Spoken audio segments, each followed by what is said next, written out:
तो देखिए साल 1602 से पहले, साल 1602 से पहले, 1602 से पहले, ये बहुत साल पहले की बात कर रहा हूं मैं, स्टॉक मार्केट नहीं हुआ करता था। तो जिन जिन कंपनीज को पैसों की जरूरत पड़ती थी वो राजा महाराजाओं के पास या फिर जो बड़े बड़े फाइनेंशियर लोग हुआ करते थे, जिनका काम ही है कि लोगों को लोन देना है, पैसे उधार देने हैं, बड़ी बड़ी मात्रा में, छोटी मोटी मात्रा में, उनसे जाके पैसा उठाना। लेकिन उसमें रिस्क भी ये थी कि अगर पैसा नहीं लौटा पाए तो कंपनी बर्बाद। ऐसे में 1602 में बहुत सारी कंपनीज ने ये ऑब्जर्व किया कि देखो हमारी जो शिप्स है वो समंदर में जा रही है। ये बात है कहाँ की? हॉलैंड की, डच लोगों की बात है। 1602 में नेदरलैंड, आज का नेदरलैंड, तब का हॉलैंड, इसका कैपिटल क्या है? एम्स्टर्डम। ठीक है, यूरोप में आता है नेदरलैंड, उसका कैपिटल है एम्स्टर्डम। अब एम्स्टर्डम में ये सारे लोग ये चीज़ ऑब्जर्व कर रहे थे कि हम अपनी शिप्स भेज रहे हैं समंदर में, लेकिन फिर भाई लोन ले लिया किसी से और कुछ हो गया, साइक्लोन आ गया, जो भी आ गया, हमारी शिप डूब गई, पैसा बर्बाद, कहानी खत्म। वीडियो में आगे बढ़ने से पहले हमारी ये स्पेशल ऑफर बिल्कुल मिस मत कीजिए। हमारे वैल्यू इन्वेस्टिंग कोहॉर्ट की नेक्स्ट बैच अभी 1 अगस्त को शुरू हो रही है, जिस पर फिलहाल बम्पर डिस्काउंट चल रहा है। देखिए दुनिया के जितने भी सक्सेसफुल इन्वेस्टर्स देख लो, यूएस के मिस्टर बफेट से लेकर इंडिया के मिस्टर झुंझुनवाला तक देख लो, सबके सक्सेस में एक स्ट्रेटेजी कॉमन रही है और वो है वैल्यू इन्वेस्टिंग। और इस कोहॉर्ट में आपको वैल्यू इन्वेस्टिंग की सातों स्ट्रेटेजी सिखाई जाती है और हमने इसे इतना प्रैक्टिकल और इतने आसान भाषा में समझाया है कि अब एक नॉन फाइनेंस बैकग्राउंड का व्यक्ति भी बड़े आसानी से एक वैल्यू इन्वेस्टर बन सकता है। तो आपका बिगिनर टू एडवांस भी यहाँ पर क्लियर हो जाएगा, क्योंकि इस कोहॉर्ट के साथ इस ऑफर में आपको फंडामेंटल एनालिसिस 3.0 भी फ्री में मिल रहा है। तो इसके लिए सिंपली आपको नीचे डिस्क्रिप्शन और कमेंट बॉक्स में दिया हुआ फॉर्म फिल करना है। तो स्पेशल ऑफर को बिल्कुल भी मिस मत कीजिए। चलिए बढ़ते हैं वीडियो की तरफ। अब ये ऐसा बहुत फ्रिक्वेंटली हो रहा था, तो उन्होंने सोचा कि क्यों ना हम अकेले क्यों रिस्क ले। अब बैंक तो रिस्क नहीं ले रही थी, बैंक तो बोल रही थी मैं पैसा दे रहा हूँ भाई, तुम्हारी शिप डूबे या चले हमें लेना देना नहीं, हमें तो पैसा चाहिए। यानी वो डेट के जरिए काम चल रहा था उनका। कैसा? डेट, कर्जा।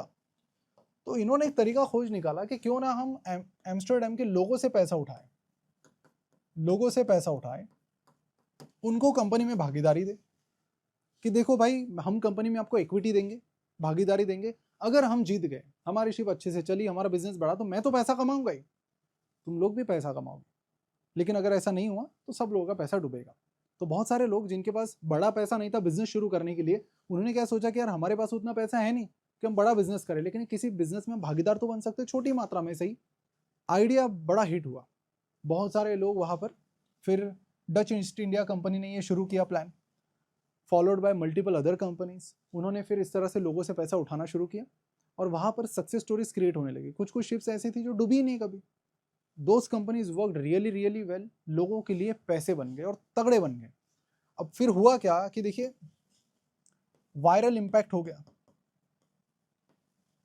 फिर ये बात एम्स्टर्डम से यूरोप के बाकी कंट्रीज में फैलने लगी, यार ये जो तरीका है इक्विटी का ये बड़ा इंटरेस्टिंग है और इससे सही में पैसा बन रहा है लोगों का। फिर बात फैल गई, इंग्लैंड तक चली गई, फिर लंदन स्टॉक एक्सचेंज वहाँ पर शुरू हुआ। ठीक है, पहले एम्स्टर्डम स्टॉक एक्सचेंज शुरू हुआ, एम्स्टर्डम स्टॉक एक्सचेंज ASE, फिर LSE शुरू हुआ, लंदन स्टॉक एक्सचेंज लंदन में, और इस तरह से फिर दुनिया भर में अलग अलग स्टॉक एक्सचेंजेस खुलने लगे। सब जगह सक्सेस स्टोरीज आ रही थी, कुछ फेलियर स्टोरीज भी जरूर थी कि जो कंपनीज नहीं कर पाई अच्छा, वहाँ पर तो पैसा डूबना ही था। लेकिन जहाँ जहाँ अच्छा चला, आम लोग चाहते थे कि यार हम भी पार्टिसिपेट करें कहीं ना कहीं, क्योंकि हम खुद के पैसों से, हम तो जॉब कर रहे हैं, टाइम नहीं बिजनेस चलाने के लिए, या फिर पैसा नहीं है, लेकिन अगर कोई बिजनेस अच्छा कर रहा है तो वो लोग उसका एनालिसिस करने लगे फिर यार कि कौन सी कंपनी अच्छा करेगी, कौन सी नहीं करेगी, उनको ढूंढ रहे थे और पता कर रहे थे और सक्सेसफुल बन रहे थे। धीरे धीरे कंसेप्ट फिर इंडिया भी आ गया, ये आ गए हम इंडिया में। और फिर 1875 में, 1875 में बॉम्बे, मतलब आज की मुंबई, वहाँ पर बॉम्बे स्टॉक एक्सचेंज की स्थापना हुई। ठीक है, बॉम्बे स्टॉक एक्सचेंज की स्थापना जो हुई तो वहाँ पर एक बनियान ट्री थी फोर्ट के आसपास के एरिया में, जहाँ पर BSE आज है। वहाँ पर कुछ गुजराती, मारवाड़ी लोग, पारसी लोगों ने मिलकर वहाँ पर एक बॉम्बे स्टॉक एक्सचेंज बनाया और पेड़ के नीचे काम चल रहा था पहले, शेयर का लेन देन जो भी है, लेकिन धीरे धीरे इसको एक फॉर्मल रूप मिला। और फिर बाद में, मतलब बॉम्बे स्टॉक एक्सचेंज ही था बहुत साल, फिर 1992-93 में हमारा NSE आ गया और इस तरह से फिर और भी एक्सचेंजेस आए। लेकिन आज की अगर मैं बात करूँ तो आज इंडिया में 2 एक्सचेंजेस है मेनली, BSE और NSE।